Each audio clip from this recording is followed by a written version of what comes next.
अस्सलाम वालेकुम स्टूडेंट्स। आज हम लोग करेंगे इंग्लिश क्लास 11th और इसमें हमारे पास जो चैप्टर है वो गुड टिम्बर है। इसके क्वेश्चन आंसर्स को हम लोग यहाँ पे देखेंगे। तो सबसे पहले मैं आप लोगों को बुक का दिखा दूँ कि आप लोगों की बुक से मतलब ये कि आप लोगों की बुक से सेम टू सेम है कि नहीं, बिकॉज़ ये हमारे पास है केपीके बोर्ड और फेडरल बोर्ड के स्टूडेंट्स के लिए। मैं आपको बुक की जो बाहर वाला जो कवर है वो शेयर करती हूँ, ठीक है। So this is about the book cover, ठीक है। देख सकते हैं आप लोग यहाँ पर टेस्ट एडिशन है खैबर पख्तूनख्वा बोर्ड की है। So what is the significance of the title of the poem good timber. Good timber जो हमारे पास पोइम है उसकी जो टाइटल है उसकी क्या अहमियत है, हमने इसका आंसर देना है। सो हमारे पास जो जवाब है वो क्या है कि the title of the good timber is very significant. Good timber जो है वो टाइटल बहुत ही अहमियत रखता है। क्योंकि the whole poem is about how good timbers are form, क्योंकि पूरे के पूरे चैप्टर किस बारे में कि किस तरह से अच्छे दरख्त बनते हैं। The poet compares good timber with good man and says that both become strong and great after facing great hardships. अब शायर क्या कह रहे हैं, शायर कह रहे हैं कि जो है अच्छे लकड़ियाँ और अच्छे आदमी उस वक़्त बनते, अच्छे लकड़ियाँ और अच्छे आदमी को कंपेयर कर रहे हैं और कह रहे हैं कि दोनों स्ट्रॉन्ग और अजीम बन जाते हैं। कब बनते हैं? आफ्टर फेसिंग ग्रेट हार्डशिप, जब मुश्किलात का सामना करते हैं, मसाइब का सामना करते हैं, उसके बाद वो एक स्ट्रॉन्ग मैन और स्ट्रॉन्ग जो होता है टिम्बर बन जाता है। सो नेक्स्ट क्वेश्चन है what is a good timber, how does a tree grow into a good timber. तो गुड टिम्बर क्या है और किस तरह से लकड़ी जो है गुड टिम्बर बनती है। So good timber is a one which fights or struggle for its survival from its birth. Good timber एक ऐसी good timber वो है जो लड़ता है और कोशिश करता है अपनी सर्वाइवल के लिए, अपनी ज़िंदगी के लिए, अपने पैदाइश के बाद, मतलब पैदाइश से लेकर अपनी पूरी ज़िंदगी में जो वो फाइट करता है उसको हम लोग बोलते हैं गुड टिम्बर। उसको बोलते हैं उस चीज़ को गुड टिम्बर। तो tree in that encounter strong winds, एक दरख्त जो कि बहुत ही तेज़ आंधी में भी और गर्म मौसम में भी, सर्द में भी और बारिश में भी, एंड अनफेवरेबल कंडीशंस, और तमाम गैर मतलब जो उसके लिए फेवरेबल ना हो, उसके लिए फ़ायदेमंद ना हो, उस तरह की तमाम कंडीशंस में भी वो अपने ज़िंदगी जीता रहा है। यानी वो tree that encounter strong winds, hot weather, cold rain and unfavourable conditions throughout its life grows into a good timber. वो उस तरह की लकड़ियाँ क्या बनती हैं? गुड टिम्बर बन जाती हैं। सो ये हमारे पास गुड टिम्बर कैसे बनती है, गुड टिम्बर क्या है, उसके लिए हमारे पास आंसर है। सो नेक्स्ट क्वेश्चन है question number 3, what according to the Douglas Malloch is the fate of those who don't work hard in life. Douglas Malloch is the name of the poet who has written this poem, Good Timber. And इस सवाल में हमें कहा जा रहा है कि according to Douglas मैलेज मतलब उस बंदे के मुताबिक फेट ऑफ द दोस्त क्या हो सकता है, उनका मुकद्दर क्या हो सकता है जो मेहनत नहीं करते। तो जो मेहनत नहीं करते उनका मुकद्दर हम लोगों ने डॉगलस मैलेज के वर्ड्स में बताना है। So according to Douglas Malloch the fate of those people who don't work hard is that they can not improve their social, moral and economic condition. According to Douglas Malloch के मुताबिक क्या कहना चाह रहे हैं कि मुकद्दर उन लोगों का क्या हो सकता है जो अपनी ज़िंदगी में मेहनत नहीं करते, वो अपने मौशी ज़िंदगी, अपनी अखलाकी ज़िंदगी और जो अपने सोशल ज़िंदगी है मतलब माशरती ज़िंदगी है, उनको अपने ज़िंदगी को इम्प्रूव नहीं कर सकते। सो आंसर होप सो आप लोगों को नज़र आ रहा होगा। सो नाउ नेक्स्ट हमारे पास इसकी फर्दर कॉन्टिन्यूएशन है कि they live and die without any improvement. जो बंदे मेहनत नहीं करते अपनी ज़िंदगी में वो ऐसे ही वो पैदा होते हैं और मर जाते हैं किसी भी इम्प्रूवमेंट के बगैर, कि कोई भी अपने अंदर चेंजिंग लाते और इसी तरह मर जाते हैं। सो नेक्स्ट क्वेश्चन है how can a person achieve his true potential in life, illustrate it with examples in the poem good timber. So इसका जो आंसर है हमारे पास क्या है, हमें कहा है कि हमने बताना है कि एक पर्सन अपनी ज़िंदगी में अपने असल पोटेंशियल कैसे हासिल कर सकता है और हमने इसकी एग्जांपल देनी है पोएम गुड टिम्बर में से। सो आंसर हमारे पास है, a person can achieve his true potential in life through struggle and encountering the hardships of life.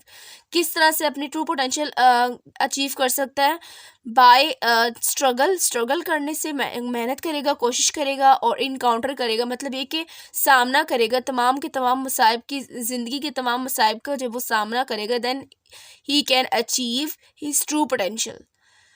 So now a next line is as a good timber does not grow with ease. जिस तरह हमारे पास good timber आसानी से grow नहीं करता, in the same way a person cannot achieve his true potential in life easily.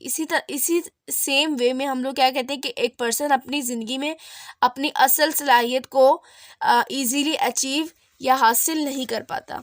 So next question हमारे पास है, what is the central idea of the poem good timber. Good timber का central idea क्या है? The central idea of the poem good timber is that good timber and good men are formed through hardships and struggle. Again वही line है, the whole poem revolves around the idea that struggle is necessary for a good, beneficial and perfect life. So struggle जो है, कोशिश जो है बहुत ही अहम है एक अच्छी ज़िंदगी और फ़ायदेमंद ज़िंदगी और मुकम्मल ज़िंदगी के लिए। नेक्स्ट क्वेश्चन हमारे पास है question number 6, what is the rhyme scheme of the poem good timber. Rhyme scheme क्या होती है इसके बारे में आपको बताऊंगी।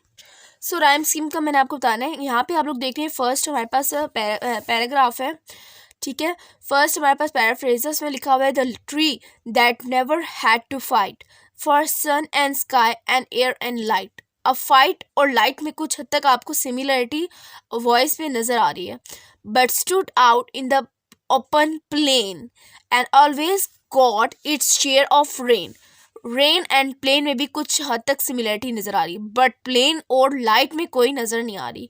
नेक्स्ट इज़ द, मैं वॉइस की बात करूँ, ठीक है। जब आप पढ़े तो आपको लगता है कि कुछ हद तक सेम है। Never became a forest king but lived and died a scrubby thing and king is a same. So जो आपको दो लाइनें सेम नज़र आ रही हैं, उस एक को ए बोलेंगे और इसको भी फिर ए ही बोलेंगे। ए हो गया और ये बी हो गया, ये सी हो गया। सो इस तरह से आप लोग राइम स्कीम निकालते हैं और इसका आंसर यहाँ पे लिखा हुआ है, rhyme scheme means the pattern of sounds that repeat at the end of the line और stanza. The rhyme scheme of the poem good timber is A B and C. अब ये हमारे पास दो लाइंस की दी हुई है, ठीक है, स्टेंजास की लाइंस की दी हुई है। इसी तरह से आप नेक्स्ट स्टेंजा पढ़ेंगे, उसमें भी आपको same to same rhyme scheming मिलेगी। सो नेक्स्ट क्वेश्चन हमारे पास है, an extended metaphor is a poetic device in which two unlike things are compared in a series of lines of a poem. Give the example of extended metaphor from poem good timber. अब extended metaphor की आपको definition दी हुई है कि एक ऐसी poetic device होती है जिसमें अनलाइक थिंग्स को हम लोग कंपेयर करते हैं सीरीज ऑफ लाइन में, किस चीज़ में देते हैं हम लोग, पोएम में देते हैं। सो हमें कहा हुआ है कि एक्सटेंडेड मेटाफर की एग्जांपल देनी है from the poem good timber. The entire poem good timber is an extended metaphor. अभी पूरे का पूरा एक पोएम है ना, ये एक एक्सटेंडेड मेटाफर है, मतलब इसमें भी हम लोग दो अनलाइक चीज़ों को कंपेयर करें, पर्सन को किसके साथ, ट्री के साथ।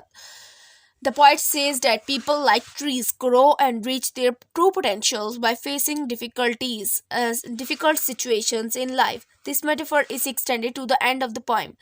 अब ये जो मेटाफर है ना, मतलब जिसमें इंसान को लकड़ी से कंपेयर किया जा रहा है, ये पूरे के पूरे पोएम में हमें नज़र आता है, ठीक है। नेक्स्ट क्वेश्चन नंबर 8 हमारे पास है। अब अगर आप लोगों ने आंसर लिखना हो तो आप लोग वीडियो पॉज करेंगे, देन आप लोग लिखेंगे, बिकॉज मैंने अब पेज आगे करते जाना है और आप लोगों का टाइम कम से कम वेस्ट करना है।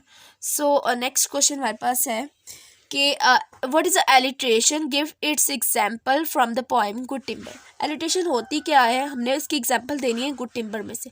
एलिट्रेशन का मतलब क्या होता है? Alliteration means the occurrence of same letter और same sound at the beginning of consecutive words in a poetic line.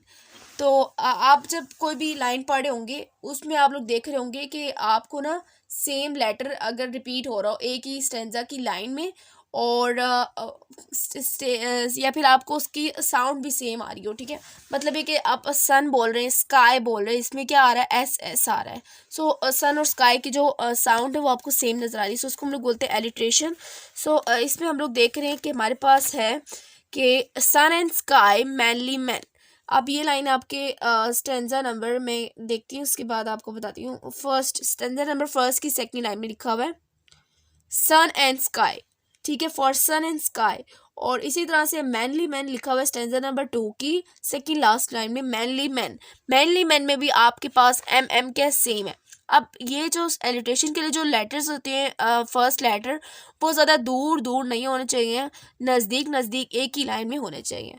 Law of life and broken branches are alliterations. In these examples, the underlined letters are alliterations. तो ये जो underlined letters हैं वो हमारे पास क्या है, alliterations हैं।